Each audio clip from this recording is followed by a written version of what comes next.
seorang tabi'in bernama Amir. Amir ini anaknya Abu Musa al-Asy'ari. Anaknya Abu Musa al-Asy'ari. Abu Musa al-Asy'ari adalah sahabat Nabi yang mulia. Amir ini pernah duduk dengan Abdullah bin Umar. Abdullah bin Umar sahabat Nabi, anaknya Umar bin Khattab. Jadi seakan-akan anak sama anak cerita tentang ayah mereka. Amir berkata, aku telah mendengarkan kisah yang disampaikan oleh ayahku Abu Musa tentang satu waktu pernah duduk bersama ayahmu Umar. Maka Umar pun berkata di hadapan ayahku Abu Musa, sesungguhnya saya diikuti dengan rasa khawatir tentang amal-amal yang kita lakukan. Ada amal kita yang sudah kita kerjakan di masa Nabi SAW, dan ada amal yang kita kerjakan semasa beliau sudah meninggal. Kalau semasa beliau hidup dan itu Allah terima, aku rasa sudah cukup bagi aku. Aku malah khawatir amal-amal yang datang setelah beliau meninggal.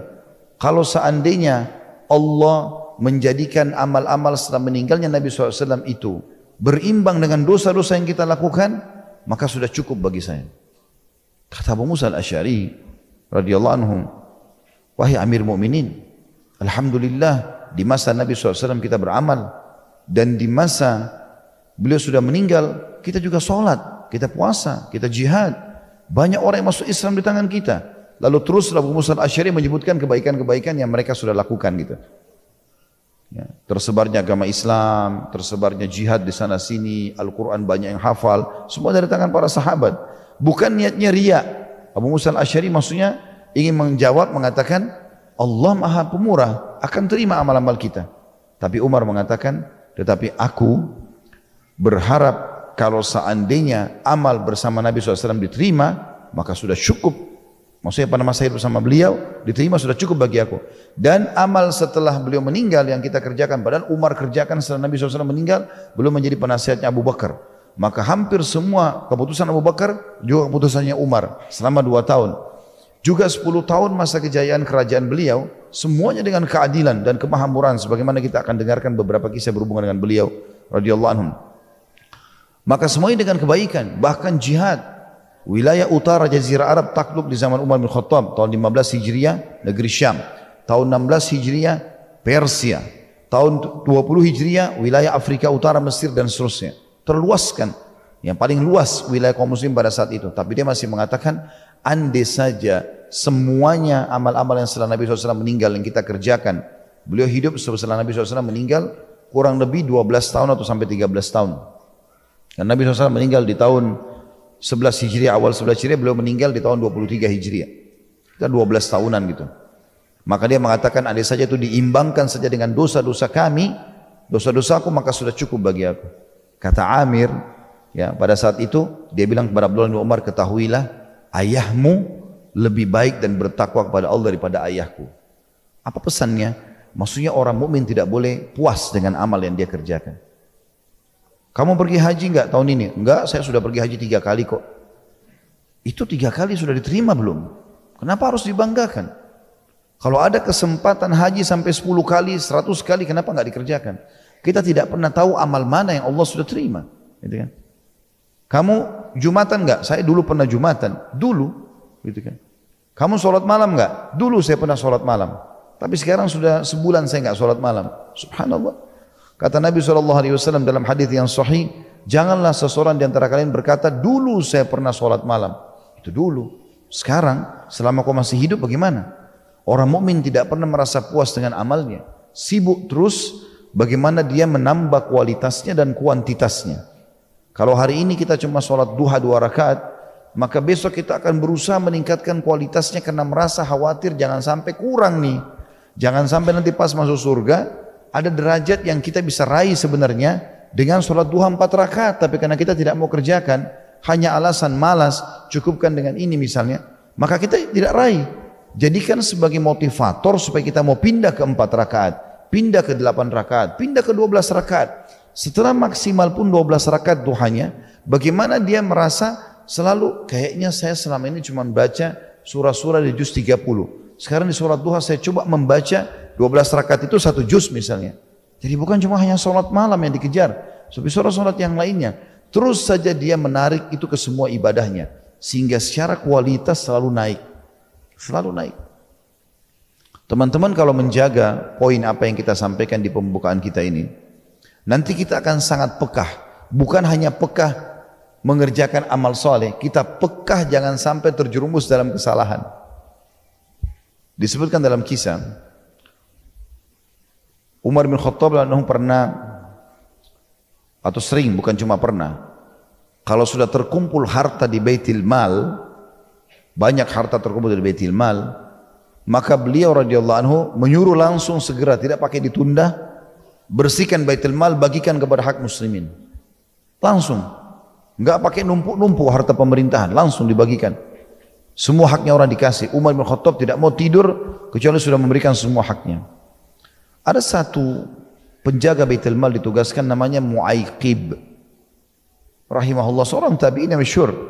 Dan Umar radhiyallahu anhu tidak tunjuk orang menjaga Baitul Mal kecuali orang yang sangat amanah. Maka beliau pun akhirnya menugaskan orang ini, dan orang ini setelah membagi-bagi semua harta, beliau kemudian menyapu, Mu'aykib ini menyapu Baitul Mal, didapat ada 1 dirham tersisa dari Baitul Mal, uang yang belum dibagi. 1 dirham ini mungkin kalau kita 1.000 rupiah, tidak besar, kecil sekali. Ya. Ini kemungkinan sama, tapi 1 dirham itu intinya sangat murah sekali zaman itu. Kayak kita mungkin sekarang zamannya nilainya 1.000 rupiah. Jadi bukan ditarik 1 dirham berarti 1.000 rupiah, tidak. Kurang lebih seperti itu. Kan kita sekarang kalau 1.000 kita anggap kecil gitu ya. Contoh. Maka lewat salah satu anaknya Umar bin Khattab. Mu'aykib ini pikir, orang yang paling berhak saya kasih anaknya Amirul Mukminin. Dilemparlah kepada anaknya Umar. Anaknya Umar ambil. Rupanya pulang ke rumah ngelapor. Kalau tadi saya lewat Baitul Mal, oleh paman Mu'aykib dikasih. Langsung Umar panggil Mu'aykib, datang. Kata Mu'aykib, saya pun datang dalam kondisi kaget. Kenapa saya dipanggil nih? Begitu dipanggil datang, ternyata dirham itu di tangannya Umar. Lalu kata Umar apa kepada dia? Ini kepekaan yang luar biasa muncul karena tadi. Bagaimana dia selalu menjaga kualitas dan kuantitas ibadahnya, karena khawatir Allah tidak terima, atau khawatir malah ada derajat di surga yang dia masih bisa raih selama hidup, dia tidak raih itu. Sayang gitu ya. Maka dia mengatakan, wahai Mu'aykib, ada masalah apa kau dengan saya? Ada sesuatu yang membuat kau memusuhiku? Terus Umar mengucapkan kata-kata seperti ini sampai Mu'aykib mengatakan, ada apa wahai Amir Mukminin? Dia bilang, ada apa kau memberikan 1 dirham ini kepada anakku? Apakah kau mau seluruh umat Muhammad nanti bertikai denganku hari kiamat dengan 1 dirham ini? Artinya luar biasa pekahnya. 1 dirham 1.000 rupiah, uang umat. Dia ketakutan Umar jangan sampai itu haknya umat lalu kau berikan kepada anakku. Kenapa kau berikan kepada anakku? Mereka dia tidak berhak, yang berhak adalah kaum muslimin. Maka Mu'aykib langsung memahami, ternyata Umar bin Khattab kena takutnya kepada Allah SWT, khawatirin. Pernah satu waktu Umar bin Khattab membagi-bagi minyak. Jadi ada masuk sumbangan orang minyak. Minyak ini biasa dipakai di zaman itu untuk masak, kayak kita sekarang goreng misalnya. Biasa juga dipakai untuk cocolin roti ya. Atau juga biasa dipakai sebagiannya, karena ini dari minyak zaitun semua, dipakai untuk merapikan rambut. Mereka pakai seperti itu di zaman itu. Umar bin Khattab bawa banyak, berkendi-kendi, banyak sekali, dibagikan untuk masyarakat Madinah. Dan beliau radhiyallahu anhu turun tangan sendiri. Takut jangan sampai takarannya kurang, dia dihisab sama Allah hari kiamat. Padahal dia punya pegawai, dibagi-bagilah. Sampai habis semua minyak itu. Tapi namanya minyak mirip dengan madu. Ya, artinya sifatnya kalau di dalam sebuah wadah tidak bisa bersih 100%, kecuali dicuci sama air, itu pun kadang-kadang masih ada sisa. Rupanya di kendi-kendi yang sisa minyak ini, gitu. Waktu Umar selesai bagiin, ditaruh di sebelahnya Umar. Ada anaknya Umar masih kecil. Masih kecil, tidak disebutkan umurnya. Rupanya anak ini tanpa Umar tahu, dia melihat kendi sudah kosong, dia masukin tangannya, karena kecil tangannya bisa masuk, diambil, digosok di rambutnya. Karena kendi banyak, maka rambutnya jadi basah semua, karena walaupun sedikit dari satu kendi, kendi lain kan juga ada. Digosok sampai rambutnya anaknya Umar jadi mengkilat. Selesai bagi-bagi, Umar balik. Umar lihat, kenapa tiba-tiba kok jadi gagah begini, kata Umar. Dia bilang, wahai ayahku, tadi sisa-sisa minyak ini saya gosok di rambut saya. Kata Umar, la haula wa la quwata illa billah. Dari mana kau merasa punya hak di minyak itu, hai anakku? Disuruh ambil alat potong rambut, digundur rambut anaknya. Dibuang semua. Dibuang semuanya rambutnya.